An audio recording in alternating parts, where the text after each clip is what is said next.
Okay, so the story starts with Gnomeo, who looks like if Obi-Wan Kenobi joined the Blue Man Group, decides to challenge Tybalt to an IRL round of Mario Kart 64. Meanwhile, we watch Papa Smurf tell Juliet that she's delicate despite being the porcelain version of Hulk Hogan. We also meet the creepy frog nurse that is now my sleep paralysis demon. After rage quitting Fast and Furious 5, Romeo decides to pull a Black Ops mission on the Red Gnomes. He uses his best friend Benny, whose hat is taller than the Burj Khalifa, in order to help him. During the mission, Gnomeo falls in love with Juliet and decides to call off the vandalism. Mission failed. We'll get them next time. Afterwards, Gnomeo and Juliet meet up by a shed that looks dustier than Betty White's hair. They meet with a flamingo that definitely has ADHD. Meanwhile, Benny hacks into his owner's computer using his epic gamer skills and decides to purchase the lawnmower version of the Terminator 2000.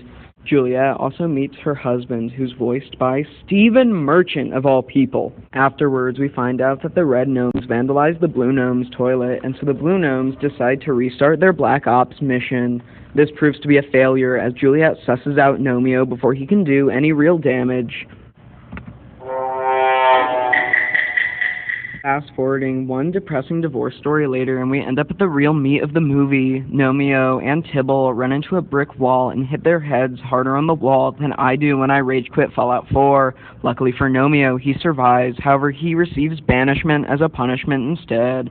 After being banished, Gnomeo decides to confess his life story to a statue of Shakespeare. Shakespeare tells him how this whole ordeal is going to end, but Gnomeo is determined to use his last totem of undying to return to Juliet. While this was all happening, Juliet got glued to her tower by Papa Smurf.